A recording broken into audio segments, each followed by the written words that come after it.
For all its beauty and splendor, the wilderness can be a cruel teacher. Death Valley is a furnace-forged wilderness where the earth dares life to survive. The heat out here comes down like a hammer. They come in cars mostly, tourists, adventurers, photographers, the lost. Some come for the heat, some for the silence. Some just wanted to say they had been, but none of them really know what it means to be in Death Valley. Millions flock to its gates each year, lured by its fame, the hottest place on earth, home to temperatures that can sear flesh and melt resolve. Days climb past 130 degrees. The air itself becomes a weight pressing down on your lungs. Shadows offer no comfort, just deeper, blacker heat. Hikers vanish. Cars are found with doors flung open, keys still in the ignition. The sand tells stories of those who misjudged its reach. One wrong turn, one forgotten canteen, one flat tire too far from a paved road, and the desert claims you. Death Valley is a land of extremes, yes, but it is also a trap, a stunning, mesmerizing snare that lures the curious into its desolate jaws. The following stories are cautionary tales of what not to do here. Disrespect it, and Death Valley will leave you baking beneath a merciless sun, forgotten and blistered, until the desert decides you've had enough. Let's venture back to the desolate desert where survival is earned, not given. This is the Outdoor Disasters Death Valley Disasters Marathon.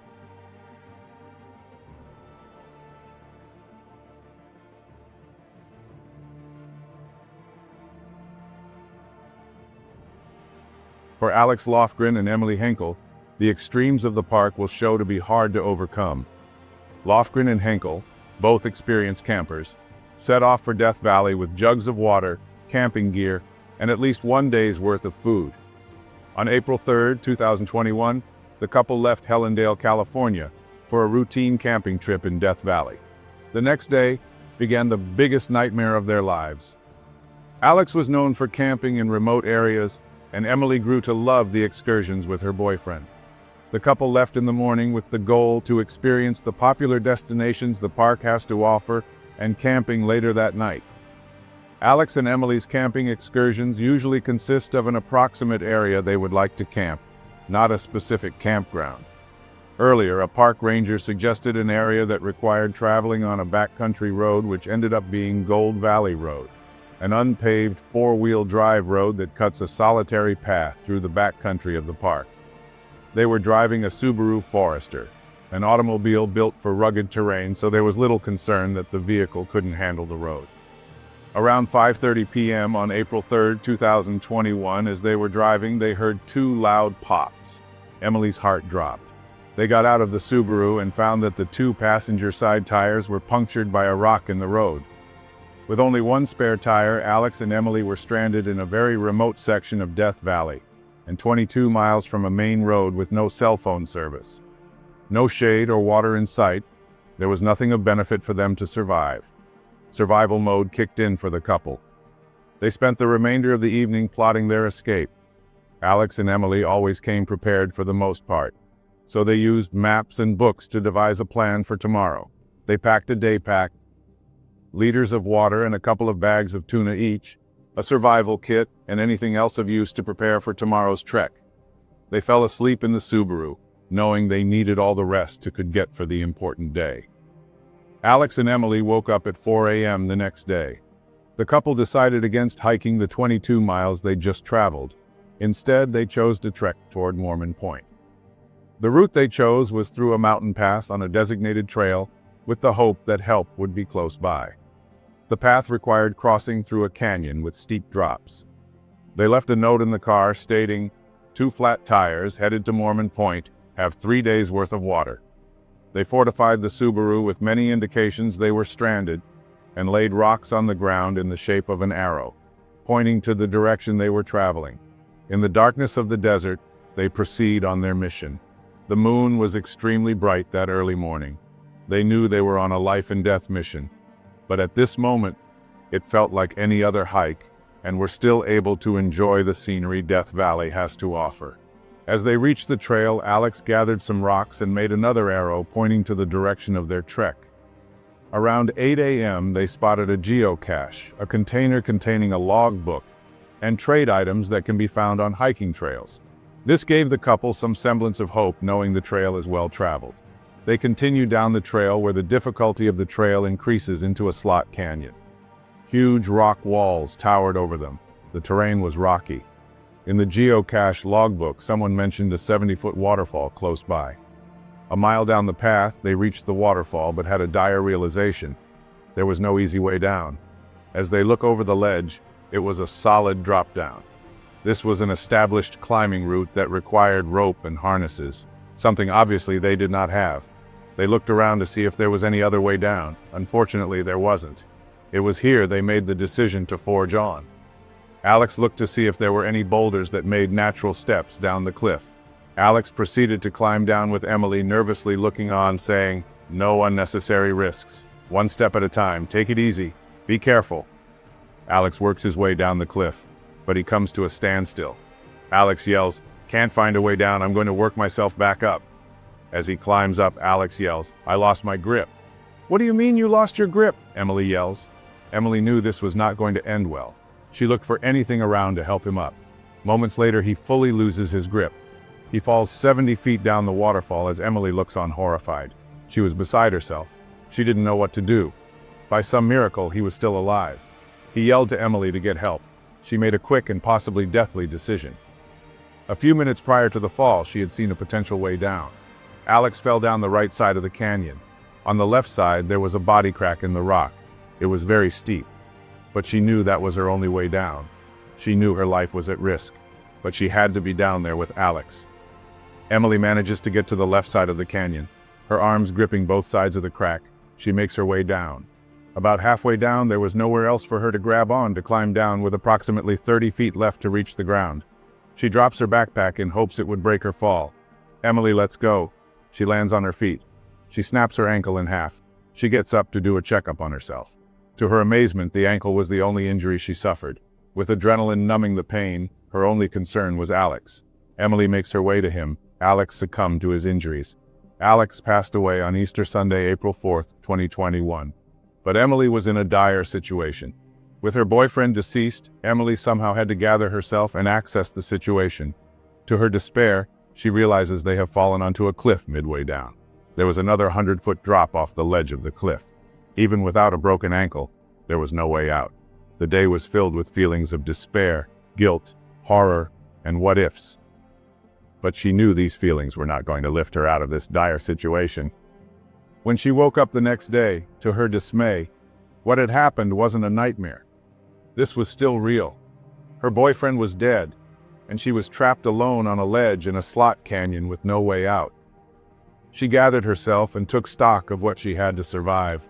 She had water and food they packed the night before. Fortunately, they also packed a survival kit which consisted of a Mylar emergency blanket. She managed to build some shelter in the form of stacking rocks that covered her face and upper body.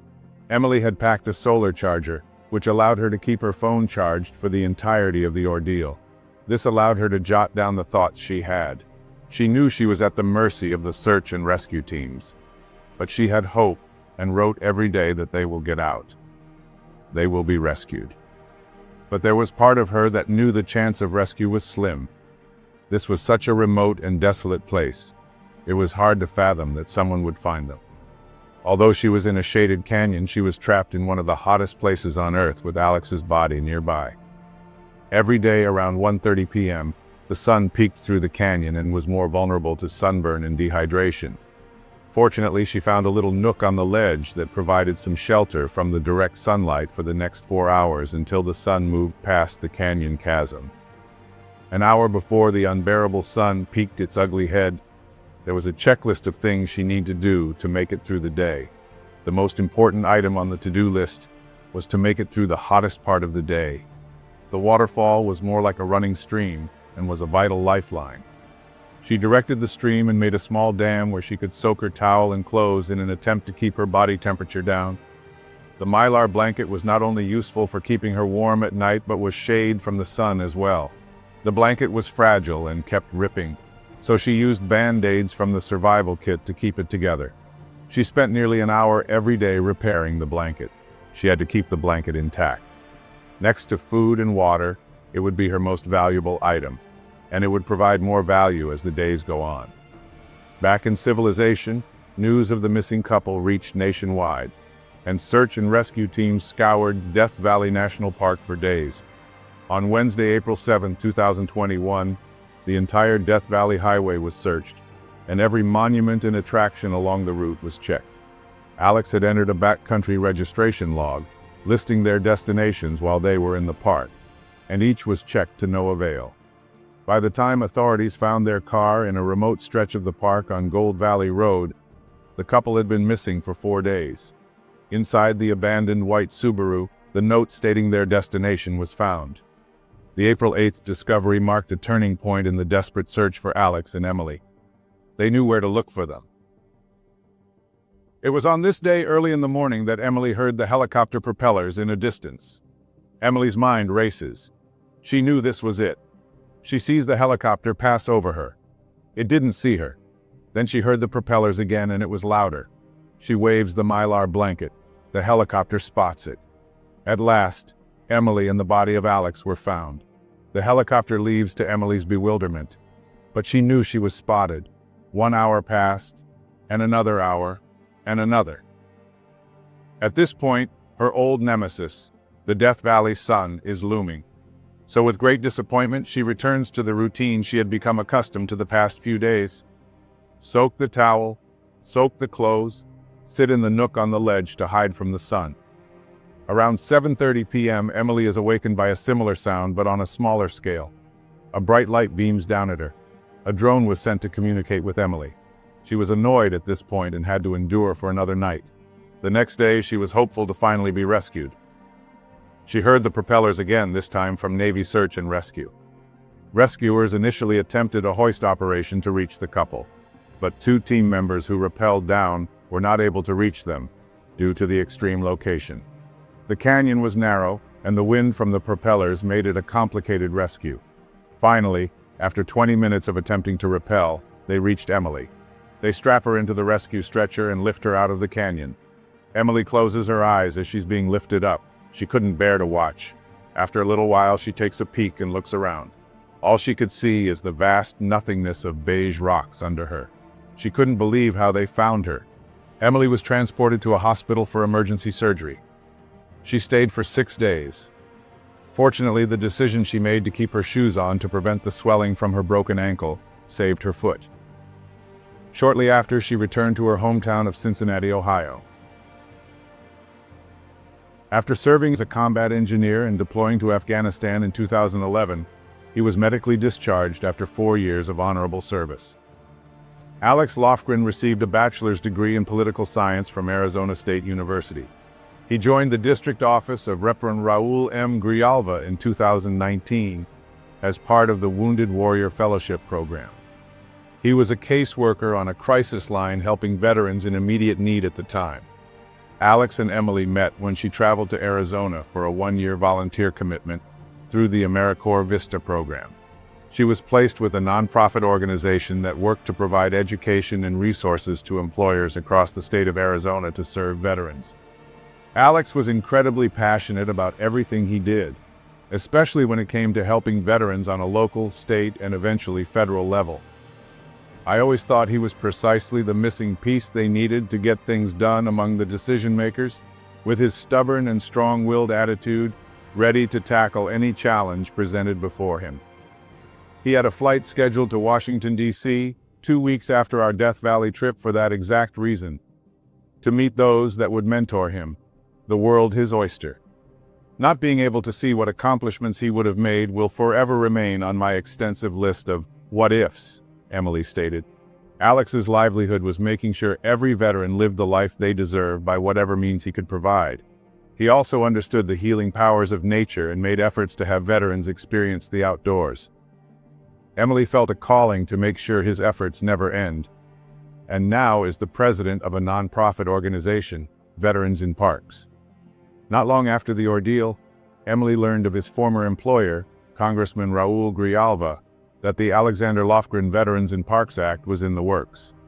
If signed into law, this act would allow all service members, veterans, and Gold Star families access to national parks and lands for free, for life. On December 27, 2021, it was officially signed into law only 8 months after his tragic passing. His legacy lives on.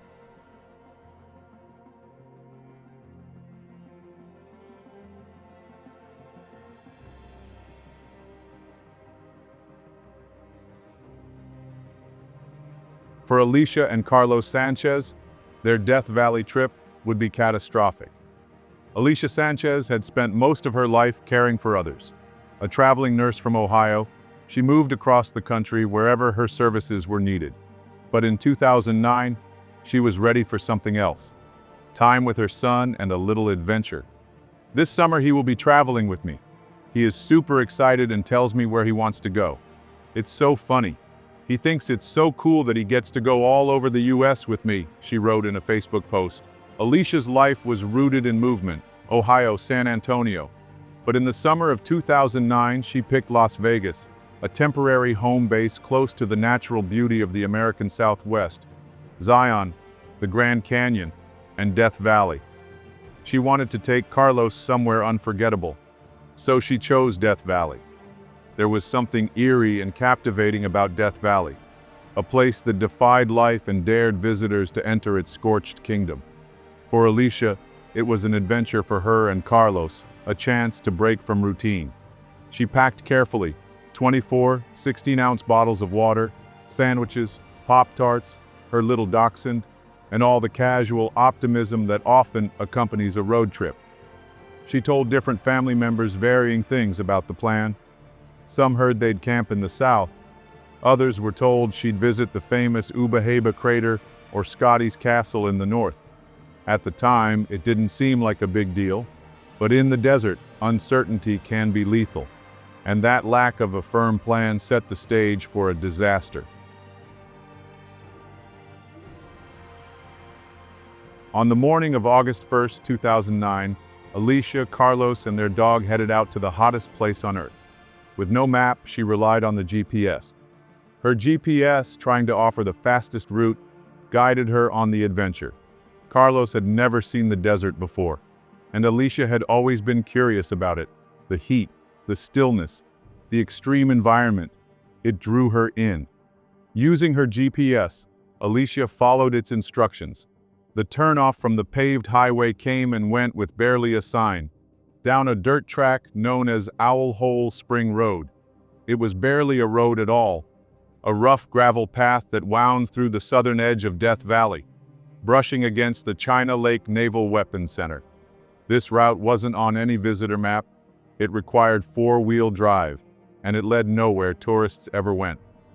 Alicia followed the device's voice prompts without hesitation. The gravel road narrowed as they drove south, further into the Owl's Head Mountains, passing through the invisible boundary of the China Lake Naval Weapons Center.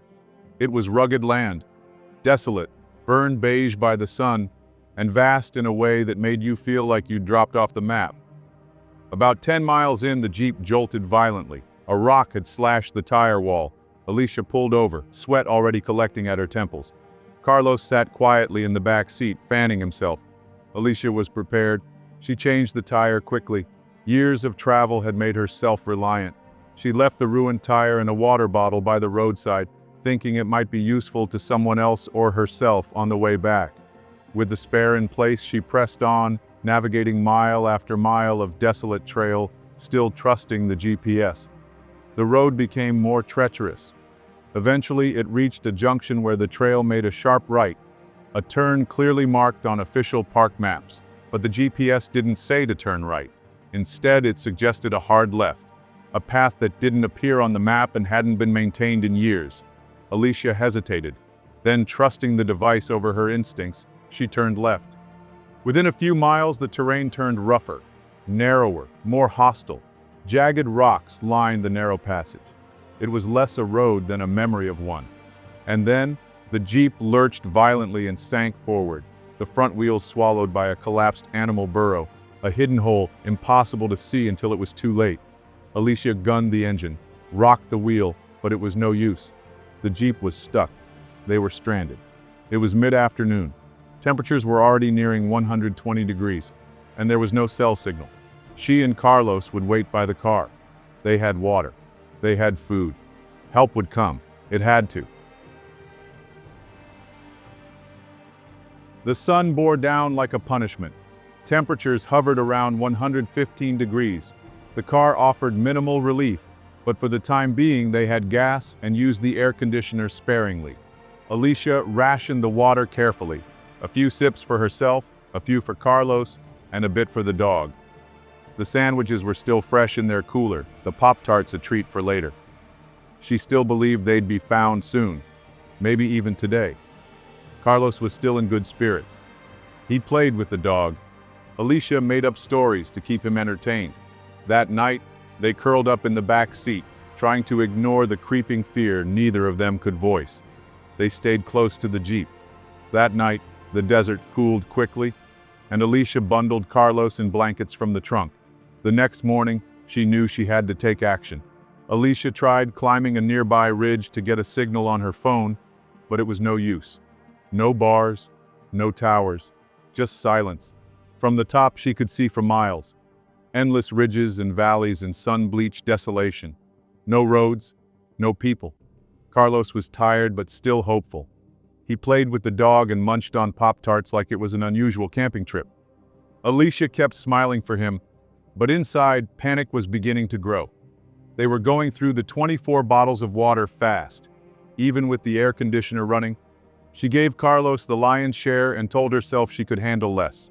1 bottle for Carlos, a few sips for herself, a little for the dog. She was used to long shifts without breaks, long days without meals. She could manage. She stayed calm. She had to. Carlos looked to her for safety and she wasn't about to let him down. But the food was running out. The sandwiches would spoil in the heat. The Pop-Tarts were all they had left. By now, Alicia knew the gravity of their situation. Stranded deep in the heart of Death Valley, supplies vanishing with every passing hour, the desert was turning hostile, and what began as a carefree family adventure was teetering on the edge of catastrophe. As the days went by, the gas in the Jeep ran out. No more air conditioner. The food was nearly gone as well.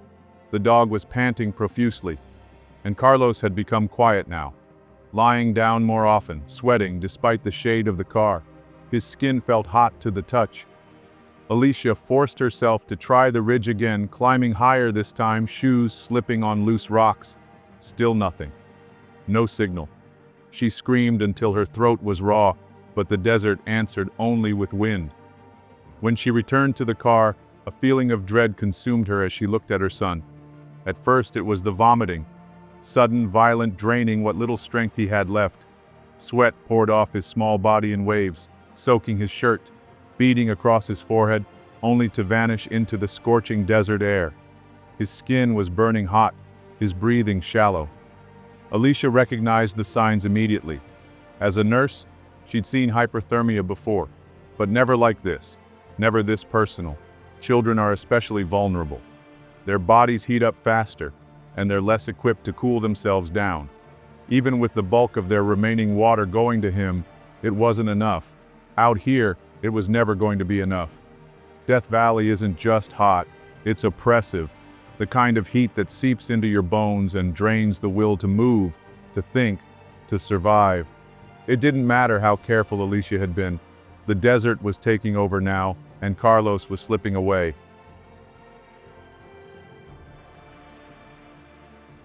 Back in Ohio, Alicia's family was growing frantic. They hadn't heard from her in days. When they called the hospital in Las Vegas, she was due for work that day and did not come in. On Wednesday, August 5th, 2009, they called the Las Vegas police, who referred them to California. But with no exact location, there was only so much they could do. Wednesday night, search efforts began out in the north. Rangers searched the area near Scotty's Castle and Ubaheba Crater, the spots Alicia had first mentioned. But there was no sign of her Jeep. Meanwhile, Alicia and Carlos's situation was dire. They were now completely out of water and the heat never let up, teetering on 120 degrees daily. That Wednesday morning, something in Carlos had changed. The cheerful little boy now lay quietly in the back seat, his face flushed, his eyes glassy. He wasn't sweating anymore. That scared Alicia the most. In the early stages, she'd seen it, the sweating, the thirst, the sunburn blooming across his cheeks. But now, the sweat was gone. The air inside the Jeep was suffocating. The sun turned the metal into an oven. Alicia cracked the doors and draped shirts across the windows to block the light, but the heat didn't care. It reached in, pulled the energy from their bodies, cooked them slowly, silently. Carlos started talking nonsense, slurred, jumbled sentences. It was heat stroke now. Alicia had seen it before in patients, marathon runners, construction workers, but not like this. Not in her own child. With no IV, cold compresses, or help, her throat clenched. She stroked his hair, kissed his forehead, but she knew it was not looking good for Carlos. She climbed the ridge one last time, dragging her limbs like anchors. The rocks tore at her shoes. She held her phone up to the sky, arm trembling, desperate for a signal. There was nothing. Nothing but heat and silence. When she made it back to the Jeep, Carlos was unconscious. She cradled him in her arms. She held him for hours, refusing to let go, even as his skin cooled and his chest fell still. The wind dragged across the sand, dry and indifferent. She made no sound. There was none left to make. Her body was failing, blistered and brittle, barely clinging to breath. She sat motionless, not out of lack of strength, but because she was devastated. Her son was gone. The desert had taken him without mercy. And now, with nothing but the silence and the dog beside her, she waited. In the aching stillness, she knew the desert wasn't done. Death would soon come for her too.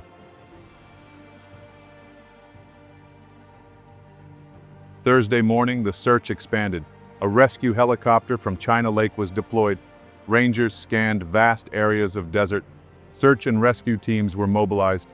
In the north of the park, helicopters scoured areas near Scotty's Castle and Ubahiba Crater, as those were the last places she had mentioned, but they found no trace of the Jeep. The desert stretched endlessly in every direction. But then, sometime just after midday on Thursday, a break. As a ranger vehicle crept slowly down the remote stretch of Owl Hole Spring Road, a glint caught the eye of one of the officers. It was a tire, shredded, abandoned, and beside it, a single water bottle. They followed the faint, barely visible tracks on the dirt road, winding deeper into the treacherous terrain, each mile more remote than the last. The road narrowed, and then they saw it, a flash of sunlight on metal. Half buried in the earth, the windows streaked with dust, the vehicle sagging in the pit that had trapped it days earlier. Inside the Jeep, Alicia was battered by desert and tragedy. Her eyes, sunken and hollow, fluttered open at the sound of tires crunching gravel. She didn't register relief. Not yet. Only confusion. A moment of disbelief. Then she heard it. The low rumble of an engine foreign in a place that had offered only silence. With what little strength she had left, Alicia pushed open the door. Her legs shook beneath her. She stumbled forward, barefoot and staggering, and raised one trembling arm into the air. Help had come, but not in time. As the ranger's vehicle rolled to a stop, Alicia collapsed. Not in joy, not in gratitude, but in pure, devastating grief. She had been found, but Carlos had not made it. The rangers rushed to her side, poured water gently into her mouth. Another radioed for a medevac. Their faces were tight with urgency, but they didn't need to ask what had happened. They looked in the back seat of the Jeep and froze. There, wrapped in a blanket, lay Carlos, still peaceful, untouched by the chaos that had taken him. The dog, frightened and gaunt, sat quietly at his feet, refusing to move. The rangers removed Alicia from the scene first. Every second counted. She was placed in the helicopter and flown to Sunrise Hospital in Las Vegas, where doctors would later describe her condition as critical but stable. Carlos's body was recovered and flown with his mother. The dog, loyal and miraculously alive, was taken in by San Bernardino County Sheriff's deputies. In the days to come, he would be fed, cleaned, and later reunited with Alicia. In places like Death Valley, there are no second chances. One wrong turn becomes a trap. One vague plan becomes a disaster. This was not a case of reckless thrill-seeking. It was a case of trusting the wrong thing, not telling enough people the right thing, and underestimating what the desert really is. a place that will kill you quietly, long before help even knows where to look. What began as a joyful road trip between a mother and her son became a harrowing lesson in how quickly nature humbles us, how even the best intentions and loving hearts can be overtaken by silence, heat, and time. Even in the harshest landscape imaginable, in the final hours of his life, Carlos was not alone. He was held, he was loved, and because of that, he will not be forgotten. Neither will Alicia, a mother who fought with everything and survived, and whose pain now stands as a warning, a memorial, and a cautionary tale. But this isn't just a story about getting lost in the desert. It's about how love endures, even when the body fails. That kind of love. A mother's love doesn't vanish, it echoes.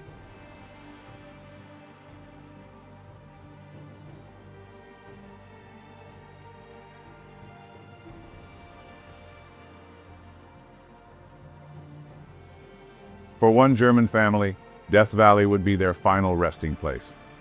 On the morning of October 21st, 1996, a Death Valley ranger was scouring the desert during routine aerial surveillance looking for drug labs in the backcountry.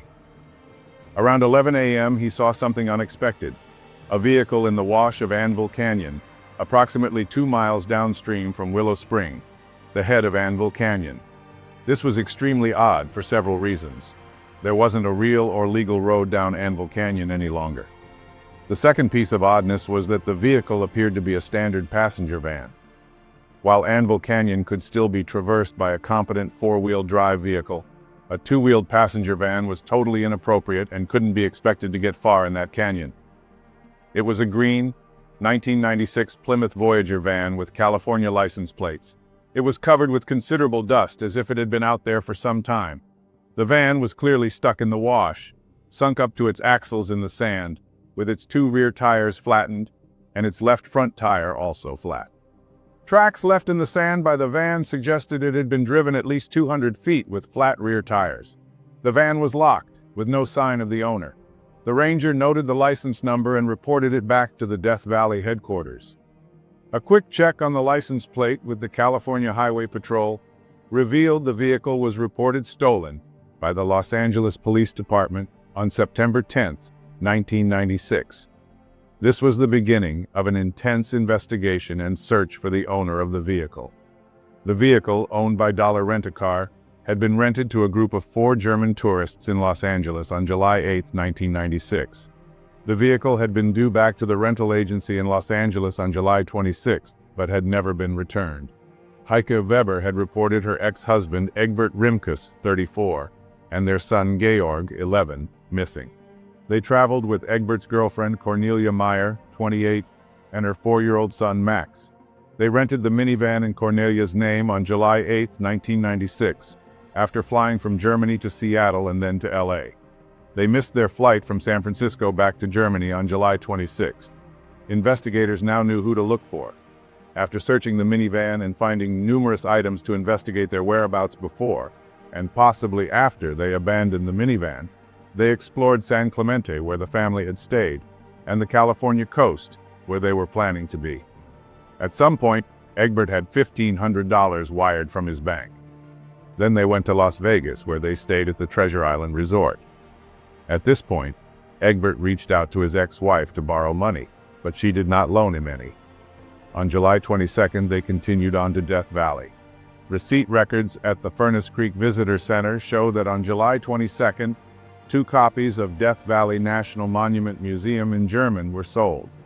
Egbert, Cornelia, Georg, and Max were never seen again. The recorded temperatures for the known dates of their visit to Death Valley were 124 degrees.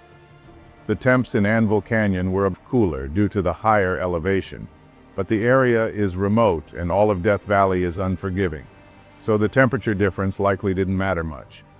They were stranded with a limited amount of supplies in a foreign country, in an environment that not many, if any, would go out into willingly. A search and discovery began for the bodies. 2 miles east of the car in Anvil Canyon, 1 Bud Ice beer bottle was found in the sand next to a bush with what looked to be a mark where somebody had sat.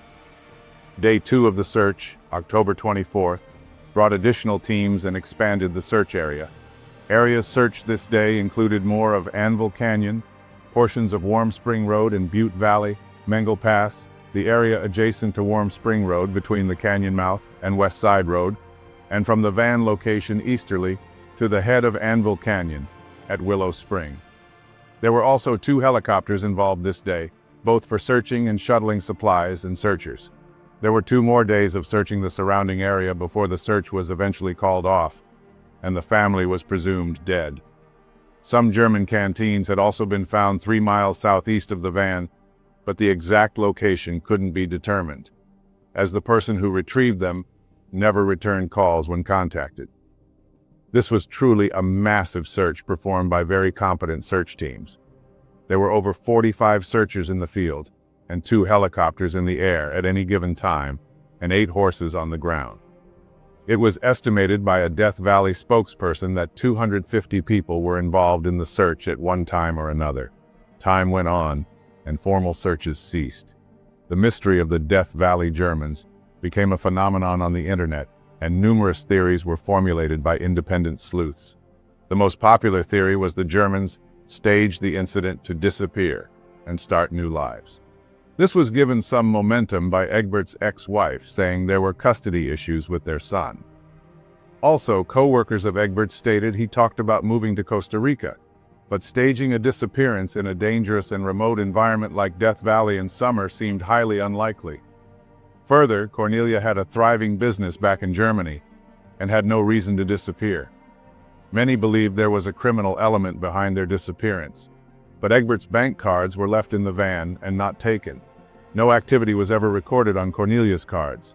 The van, being the most valuable item, was abandoned and left locked, and no other vehicle tracks were seen, which rules out criminality. Online sleuths suspected they were German spies looking to infiltrate the China Lake Naval Weapons Center nearby. Even alien abductions were on the table. However, in 2009, search and rescuer Tom Mahood became intrigued by the story of the Death Valley Germans before joining the Riverside Mountain Rescue Unit in February of that year. To receive more training, Mahood took a course in man tracking in September 2009, which involves learning to follow the tracks of people rather than animals.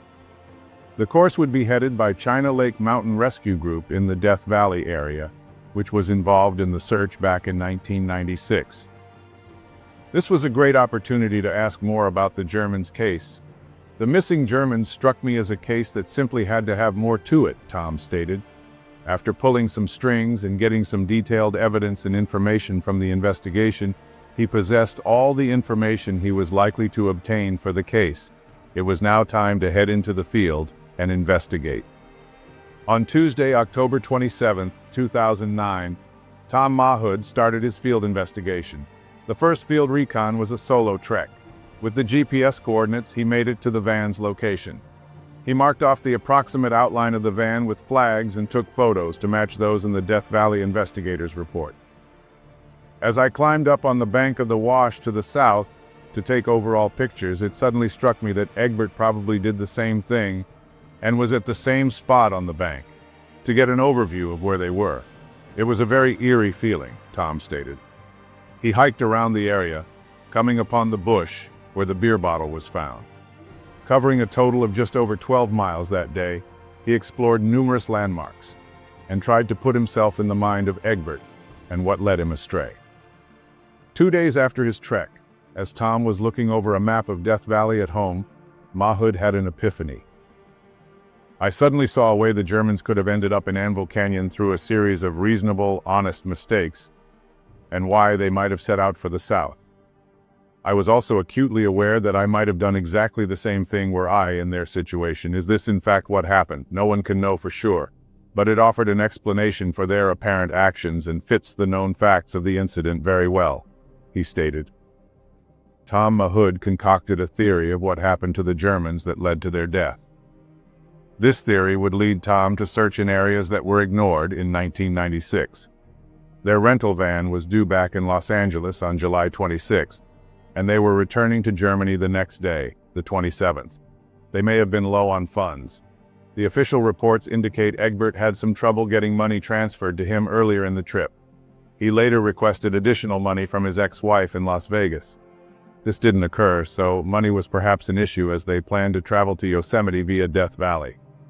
Arriving at the Death Valley Visitor Center on the 22nd, they may have been looking for a route to see interesting sights in the valley, with the ultimate goal being Yosemite. The Germans knew that with valley floor temperatures reaching 124 degrees Fahrenheit, they couldn't camp in the main valley, and with low funds, renting a room at Furnace Creek was out of the question. Hot weather camping could be tolerable in higher elevations, which would explain their choice of traveling on West Side Road. The maps they had available to them showed a route to the west, via Butte Valley and Mengle Pass, then north to the ghost town of Ballarat, and on to Yosemite. They weren't familiar with how rugged Death Valley roads in the backcountry could be, but understandable for them to believe they could do it. The Germans camped at Hanaupa Canyon on the night of July 22nd. They would have successfully navigated a considerable number of dirt road miles on West Side Road, which may have lowered their guard as to potential hazards. They also made it up Hanaupa Canyon in a two-wheeled minivan, which may have further bolstered their confidence in backcountry traveling. And they had 3 nights left before they had to be in Los Angeles. Just enough time for a quick trip through Yosemite, which they may have expected to reach by the next night, the 23rd. So early on the morning of the 23rd, to beat the heat, Egbert, Cornelia, and the kids left Hanaupa Canyon and continued south to Warm Spring Road and turned west. They would have experienced a very fine dirt road at that point, validating their overall plan. Reaching the Warm Spring camp, they hear hoping for some signs of life and get an idea of the road conditions further down the road. The camp was deserted, so they signed the register, indicating they were going over Mengle Pass. Continuing westerly toward Butte Valley, they encountered their first sections of truly questionable two-wheel drive road. By now, they would have invested considerable time getting in there. Thus, the pressure to continue westward would have mounted, so they chose to risk driving on the road. Coming upon the geologist cabin, it was deserted as well. They decided to take the USA flag from the cabin and continued on. As they approached Mengle Pass, it was obvious this was a 4-wheel overland vehicle road, and their Plymouth minivan was incapable of traversing this track. They had to turn back. A dilemma now loomed. At this point, it was probably late afternoon. Going back through Warm Spring Road, it would have taken at least 2 hours for them to return to the paved road in the valley, and it was going in the opposite direction where they needed to be. They wanted to see Yosemite and be in LA on the 26th. The treacherous road between Butte Valley and Warm Springs they just traversed was likely a battle they didn't want to revisit. Egbert likely saw another route on the map, which would be a shorter route back down to the valley in the form of a road down Anvil Canyon. This will show to be a deadly mistake. So the Germans returned to the intersection at the geologist's cabin and turned right onto Anvil Canyon Road. The turn onto Anvil Canyon Road was likely premeditated and reasoned. The first couple miles down the road is drivable, along with sections inside the canyon. But the roads would turn harsh quickly. Egbert, seeing the road was more treacherous and the possibility of getting stuck was high, plus they need to get back to the main road, was driving faster than the minivan could handle with its low clearance. The rear tires explode, but he's still moving. Stopping at this point would guarantee being stuck in the backcountry. Egbert misjudged a fork in the road and went right when the road in fact veered left, heading toward the sandy wash. He tries to cut back left to join the main road, but the minivan comes to a halt, stuck in the gravelly sand of the wash inside Anvil Canyon. With temperatures in the hundreds and miles from civilization, they were in dire straits. In the middle of Death Valley backcountry, with a busted rental, limited rations, with kids in tow, and only days away from their flight back to Germany. Evidence suggests Egbert, seeing that they were in serious trouble, decided to make a trek to see if there were any signs of life down Anvil Canyon Road. With the sun bearing down on him, Egbert drinks a beer under a bush, providing shade during the very late afternoon. From this location it is possible to see easterly down the canyon to the mouth of Anvil Canyon, and all the way to the east side of the main valley where the paved Badwater Road 16 miles away. This is when Egbert likely comes up with an extraction plan. Stranded in an area they haven't seen another human being for days, and were in need of assistance to extract their rental, the Germans were growing concerned. They had to make the flight in a few days. In examining their maps, Ballarat was many miles away, and with unknown services. Furnace Creek, the center of Death Valley, was way too far on foot. Heading down to Badwater Road on the valley's east side was in the area of the valley's legendary lethal heat. But there was another possibility. The Germans had likely seen many military installations in Europe, and they had certain commonalities. They all had fences that were regularly patrolled by armed personnel. The likelihood of patrols at the edge of a military installation would have seemed quite high. Egbert, looking at the maps available to him, would have seen the northern boundary of the China Lake Naval Weapons Center to be only about 9 miles to the south of them. Looking to the south shows what appears to be a simple traversable route south, up over a low pass in the mountains. Egbert believes this is a great plan, getting to the safety of a military installation and not descending down below sea level. The depth and shape of Death Valley influence its extreme heat. The valley is a long, narrow basin, 282 feet below sea level, yet is walled by high, steep mountain ranges. The clear, dry air and sparse plant cover allow sunlight to heat the desert surface. Heat radiates back from the rocks and soil, then becomes trapped in the valley's depths. Heated air rises, cools before it can rise over the valley's mountain walls, and is recycled back down to the valley floor. These pockets of descending air are only slightly cooler than the surrounding hot air. As they descend, they are compressed and heated even more by the low elevation air pressure. These moving masses of superheated air blow through the valley, creating extremely high temperatures. What Egbert didn't know was U.S. desert military installations are seldom manned by military personnel. Security is provided more by vastness rather than fencing. After formulating his plan at the bush, Egbert headed back to the van. The group then probably spent the night at the van, and then early the next morning locked the vehicle and headed east down Anvil Canyon to a little past the Bottle Bush, then turned south toward the China Lake Naval Base boundary in the hope of rescue. The right option was probably heading back to the geologist's cabin for water and shelter. But the Germans had to get back for their flight, and there was no guarantee of receiving help in time. So heading to the military installation seemed to be the best option for the quickest extraction.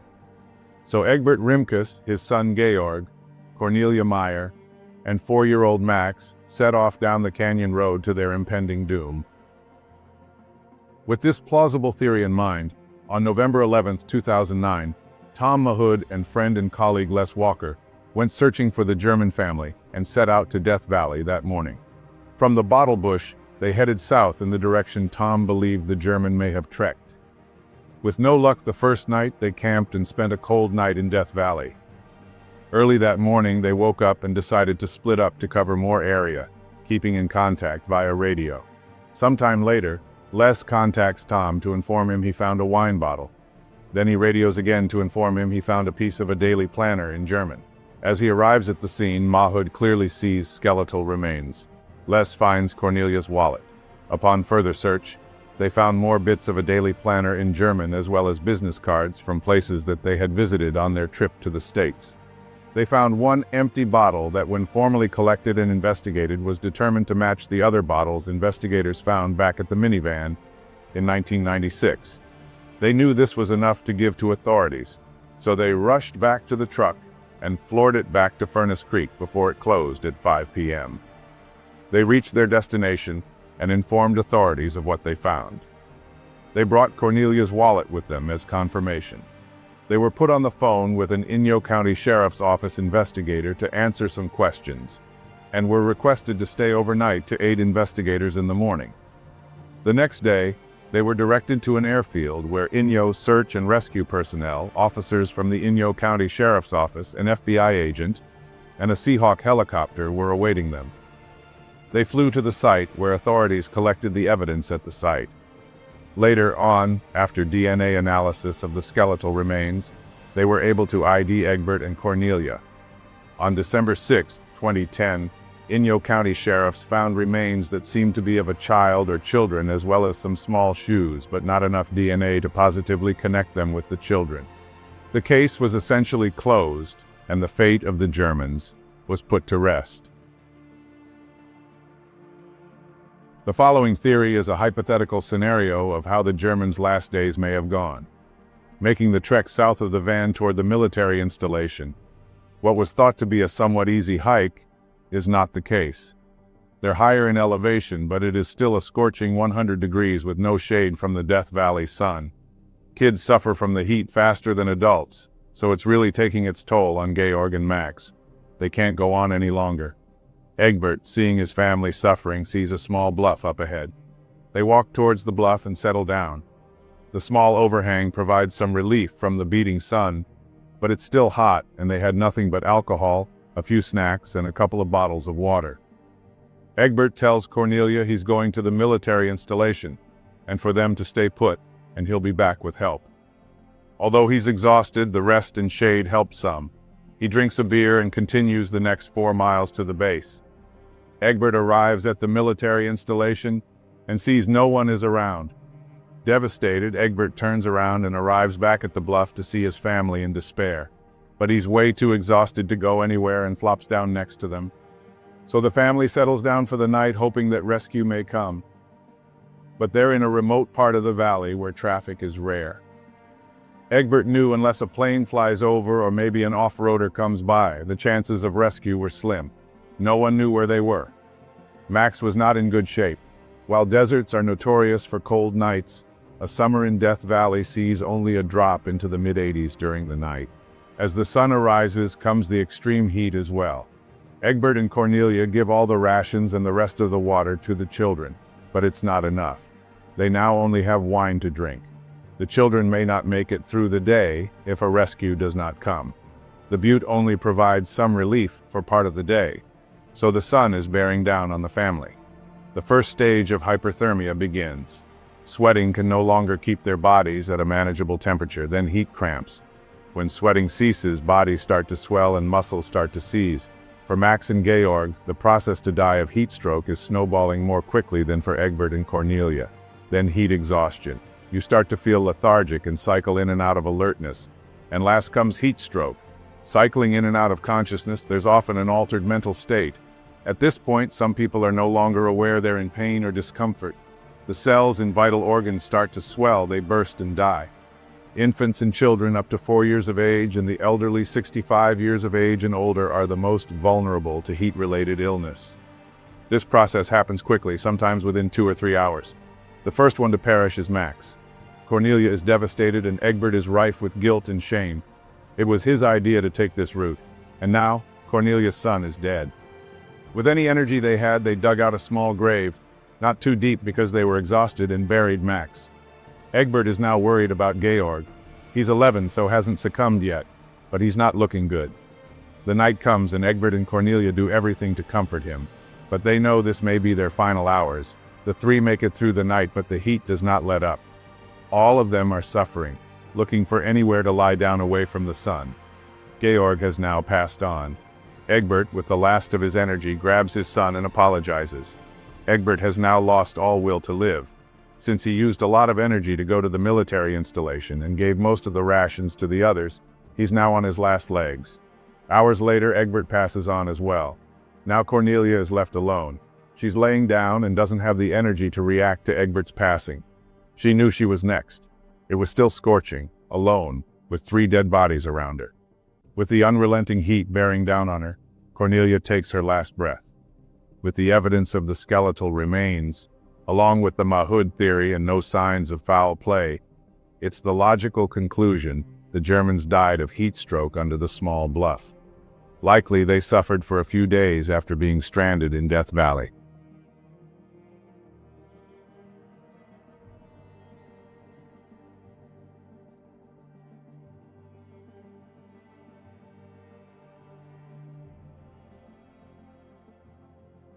For Donna and Gina Cooper and Jenny Lung, their Death Valley trip would be unforgettable. It's Thursday morning in July 2010. Donna Cooper rose early as she always did and looked out over the desert that had become her home. She was 62 years old, retired, and restless. The world still called to her, and this time, it was a forgotten corner of Death Valley. A place she had driven past a dozen times but never stopped to see. Scotty's Castle.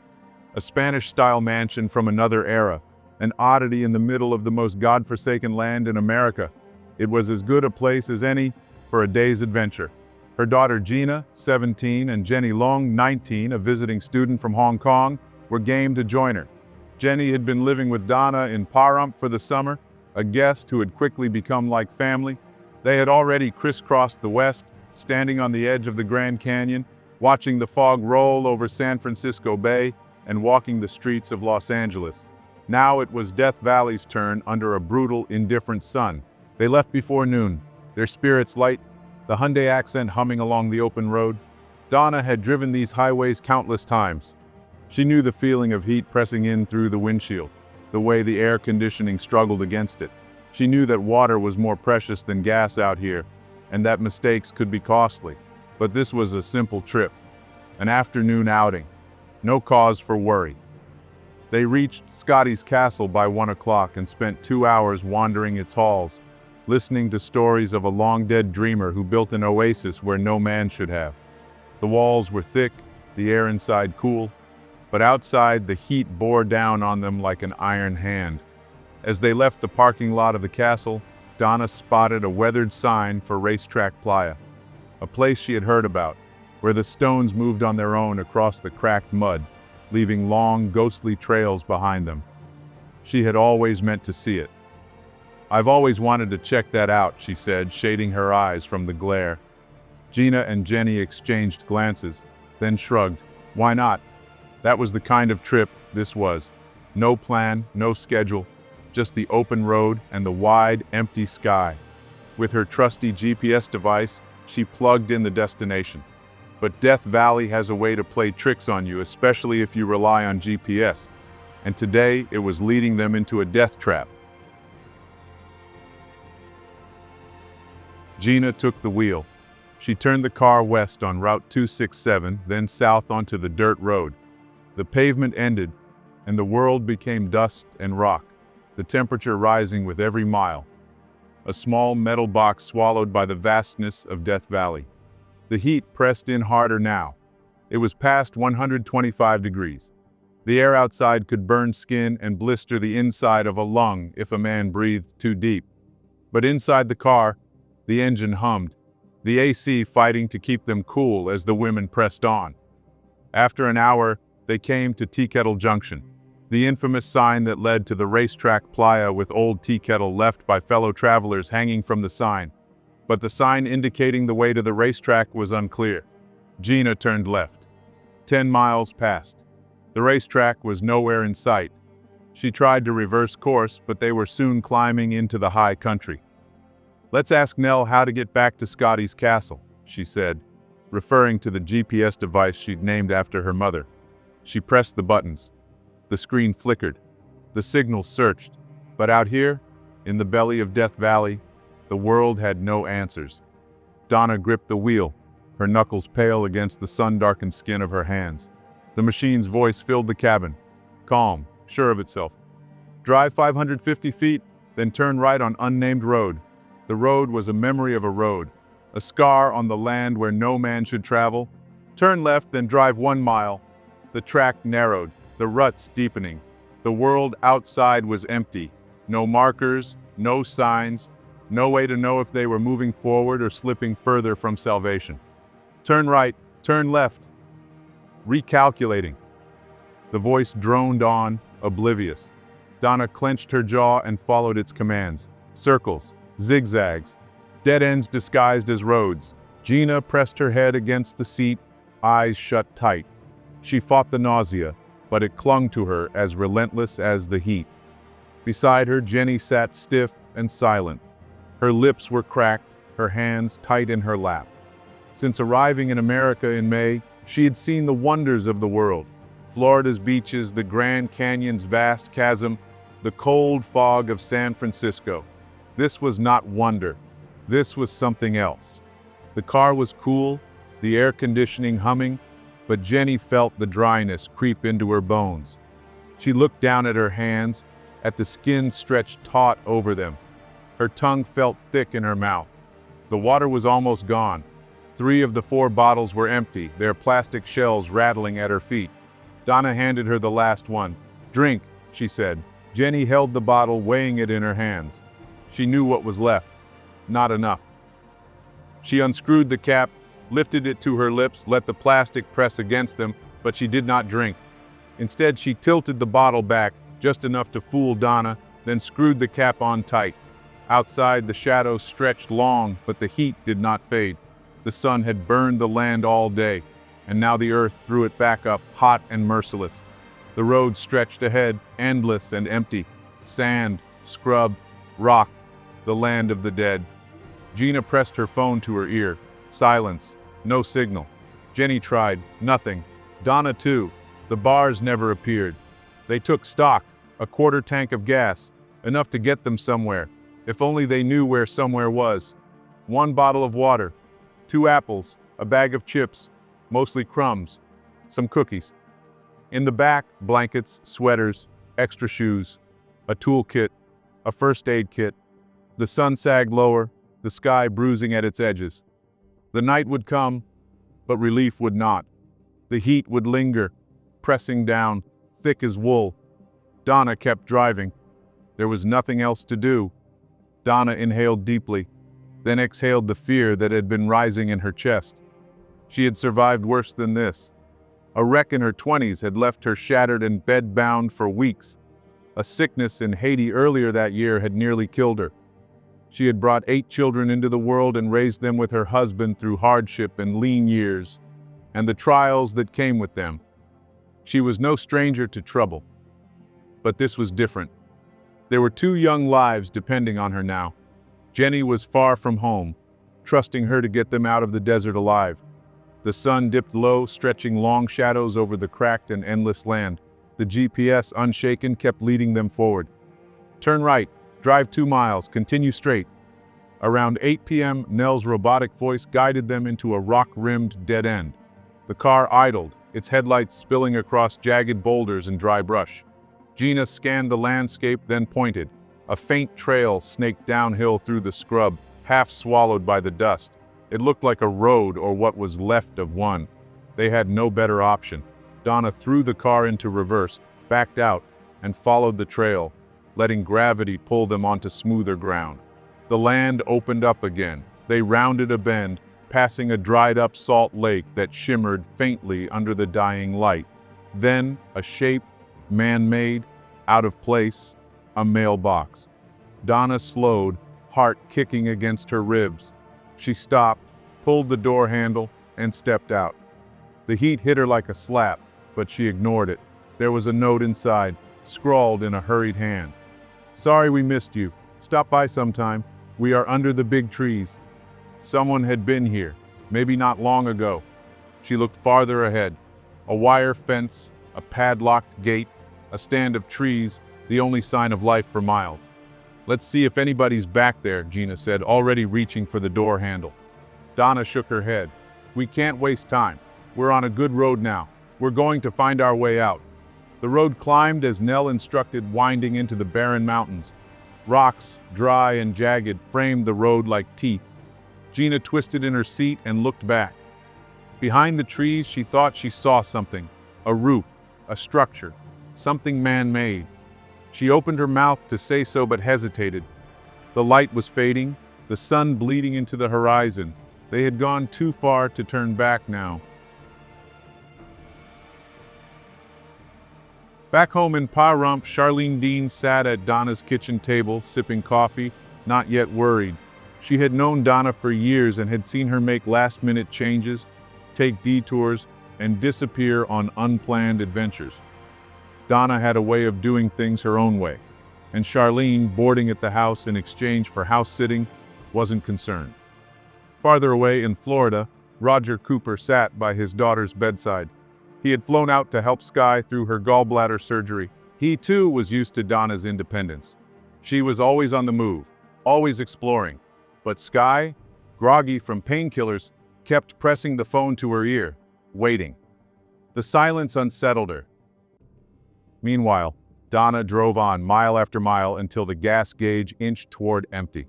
She clenched her jaw, kept going. The road was unmarked, stretching into nothingness, the same dust and rock they had been winding through for hours. At 10 p.m., the needle hit 0. She pulled over. The odometer read over 200 miles since Scotty's castle. The desert wrapped around them, vast and indifferent. Donna killed the engine. The night was still, the silence pressing. "Looks like we'll be camping," she said. Jenny swallowed hard. "Are there wild animals here?" Her voice was small in the darkness. Donna didn't lie. "Mountain lions. Bears." She rolled up the windows. "We'll be fine." Donna passed around the last of the food, the dry crumbs of chips, and the soft flesh of the last apple, and they took careful measured sips of the final drops of water. It wasn't enough. It was never enough. Then they dug out blankets from the back of the car and tried to sleep. Gina dropped off quickly, her breathing steady in the cooling air. But Jenny stayed awake, her body stiff with worry. Donna didn't sleep either. She watched the boulders, the ones that could come loose and roll, the ones that could crush the car like a child's toy. She thought of what the morning would bring. Jenny finally spoke, her voice small. "What do we do?" Donna turned to her and answered simply, "Don't be scared. We just need a plan." The night stretched on. At 6 a.m., the first light of Friday revealed the land around them. They were parked high above the valley in a sparse grove of pines. Beyond the edge of the road was a drop, a sheer fall of several hundred feet, sharp rock waiting below. Donna tried the ignition. The engine clicked but didn't turn over, a dead car in a dead place. "We have to get someone to see us," Gina said. She went to work spelling out help in big, uneven letters on a patch of flat ground, using stones that cut into her hands as she placed them. Donna and Jenny built a fire pit. Gina filled it with broken branches, torn pamphlets from Scotty's castle, anything that would burn. She pressed the car's cigarette lighter to the kindling, but the flame only smoldered and died. The air was too thin, too dry. The fire wouldn't catch. An airplane passed overhead, a speck in the vast blue sky. Gina grabbed a CD from the car and flashed it toward the sun, angling the reflection like a signal mirror. Jenny waved a yellow emergency blanket. The plane didn't turn. Then another came, and another. Each one soared past without hesitation, indifferent to the three figures stranded below. By 11 a.m., the water was gone. Gina hiked up the winding road, 2 miles past a scatter of abandoned campsites, past dead fires that had long since gone cold. When she reached the thinning trees, she looked out over the land. The valley stretched before her, vast and empty, nothing but desert, nothing but heat. Back at the car, Donna was peeling cactus pads with her jackknife, slicing away the thick spines. She'd read somewhere that certain types held water. She and Jenny squeezed the pulp between their fingers, hoping for moisture. It was dense, sticky, and useless. Jenny gagged and spat. Next, they gathered pine needles and chewed, rolling the bitter fibers between their tongues.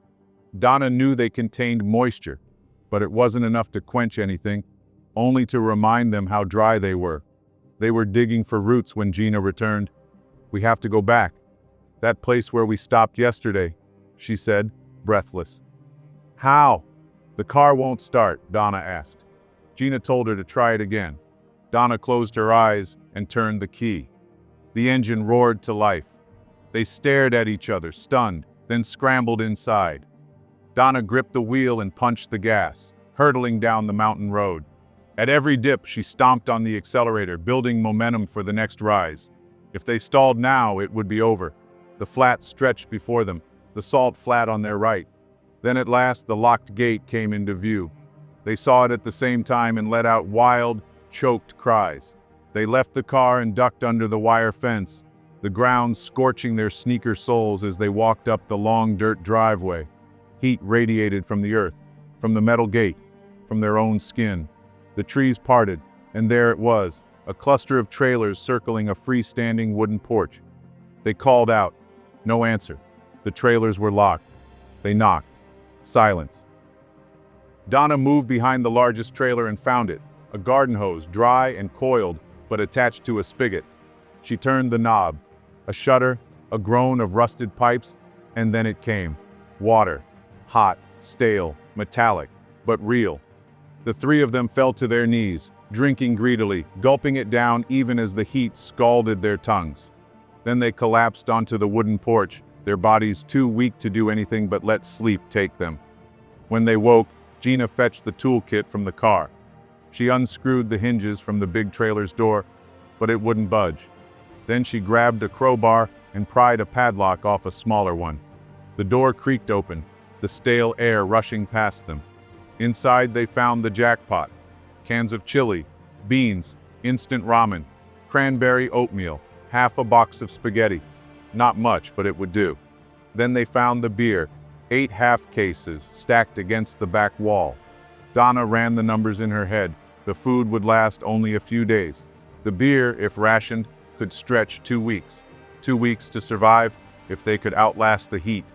The air inside the trailer was thick and punishing, like the breath of the desert itself.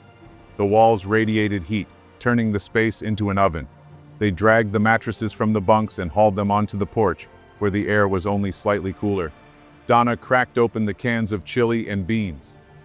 They ate in silence, the food thick on their tongues, but it was fuel, and they needed it. They found a collection of jars and bottles in a trash bin. Without speaking, they carried them to the hose and filled them one by one. The water came out hot, but they didn't care. They filled every container they could find. There was no guarantee it would still run tomorrow. Meanwhile, in Florida, Skye sat on the couch, phone in her lap, the pain still dull in her side from the surgery. She called Donna's number again, straight to voicemail.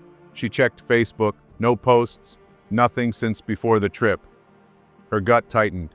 She pulled up her mother's credit card account and scrolled through the last charges. Scotty's Castle, 3 tickets, 1 p.m. Thursday, nothing after that. She dialed Charlene Dean in Nevada. "Have you heard from her?" she asked. Charlene hadn't. Skye hung up and stared at the ceiling. Something was wrong. Roger sat across from her. He had been silent until now. He exhaled, slow and steady, then nodded. "Now I'm worried," he said. Skye and Charlene made the calls. Sheriff's departments in 3 counties, California Highway Patrol, the ranger station at Death Valley. Each time the same answer: "It's too late to send out a search tonight."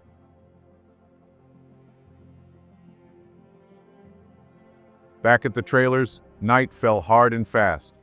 Gina built a fire in the yard, lighting it with matches from the trailer kitchen and feeding it with logs stacked nearby. It burned high, bright against the darkness, but no one came. They sat close to it, letting the heat of the flames mix with the heat of the valley, waiting for sleep to take them. But sleep never came easy. The air was thick, pressing against them, relentless. Every 15 minutes they woke, walked to the hose, and doused themselves in water. It dried in seconds. As the first light of morning crept over the horizon, Donna and Jenny walked out to the road. They gathered tree branches and laid them in the dirt in the shape of a cross. In the dust on the car, they dragged their fingers, writing large, desperate letters. "Help, call police." They pried open the big trailer next, hoping for supplies. Nothing of use. Gina moved on to the smallest one, found a window and wedged it open. Jenny crawled inside, her body small enough to slip through. The air inside was thick with dust, stale with time. On a table near the window sat a CB radio. She handed it out to Gina, then the antenna. They ran to the car and hooked it up to the battery. Jenny turned the dial, hand steady despite the pounding in her chest, only static. She kept twisting the knob, searching, waiting, but nothing came through. After 10 minutes, even the static died. The silence was worse. Gina slumped against the trailer, ready to cry. Her body ached from the heat, from the hunger, from the weight of it all. Donna saw it. She knelt beside her, brushing the dirt from her daughter's cheek. "Let's get cleaned up," she said. Jenny went first, then Donna. The water from the hose was still warm, still metallic, but it was water. Around 5 p.m., Gina stepped into the first trailer, filled the tub, and sank into it. The water slid over her skin, cooling, washing away the dirt and the fear, if only for a moment. Donna stood behind her, scrubbing her daughter's hair, her hands firm, steady, the same way she had when Gina was small. Then, a sound. A low, heavy drone, distant but growing. Gina heard it first, her body tensing. Then Jenny's scream cut through the air. "Come out! Come out!" Donna ran. Gina pulled herself from the tub, water rushing down her arms, grabbing for her clothes. Outside, Jenny was waving the yellow emergency blanket wildly, her body bouncing with adrenaline. The sound grew, deafening now. The sky split open. A helicopter, white and blue, circled low with the California Highway Patrol insignia. The pilot's voice came through a speaker, sharp, commanding. "You're safe now." The helicopter landed, its rotors kicking up dust. Two men climbed out, EMTs, their uniforms streaked with sweat, their hands carrying bottles of water. Donna drank deeply, feeling the cold bite into her throat, the first real relief in days. Gina and Jenny gulped theirs down, hands shaking. One of the men took Donna's wrist, checking her pulse. "We were about to give you up for dead and fly back to base," he said. Donna just nodded. They had two choices. The helicopter could take them, one by one, to Lone Pine, the nearest town, or they could wait. A backcountry ranger was coming with a can of gas, ready to give them directions to the highway. They waited. When the ranger arrived, he poured the gas into the empty tank. The women thanked their rescuers, climbed into the car, and started the engine. This time they knew the way.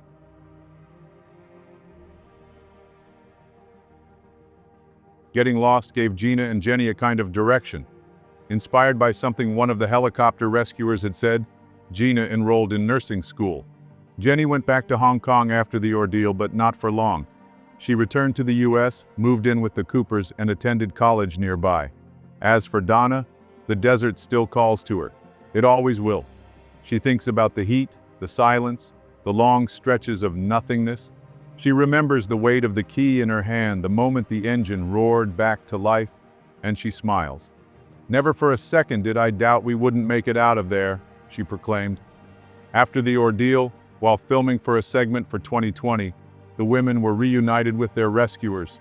The California Highway Patrol helicopter descended, the door opened, and the pilot stepped out. The same men who had found them in the wasteland, who had seen them desperate and dehydrated, who had saved them.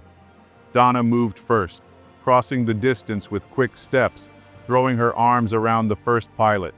He hugged her back. Gina and Jenny followed. The cameras caught it all, the rawness, the unguarded relief, the emotion that had been buried beneath survival instincts and adrenaline, now pouring out in the open. For a few moments, it wasn't about the show, it was just about them, the lost and the found, the ones who had been on both sides of survival. And in the middle of it all, three women who had stared into the mouth of the Death Valley and made it out alive. They came thinking they had it all figured out. The map marked, the tank full, water packed, a schedule to follow, photos to take, a sunset to catch. They had done their research, they had planned, but Death Valley doesn't care for plans. It waits, it watches, and when your confidence turns to sweat, when your tires sink into sand, when the heat eats through your last ounce of strength, it closes in, slow, patient, inevitable. You don't conquer Death Valley, you don't outsmart it, you survive it if it lets you.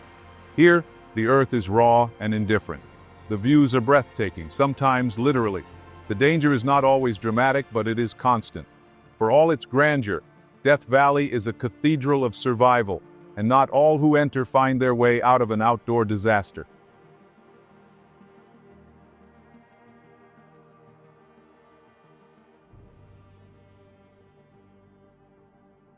If you've made it this far, please consider clicking those subscribe and like buttons. Want more outdoor disasters content? Check out these videos I believe you'll enjoy. Thank you for watching.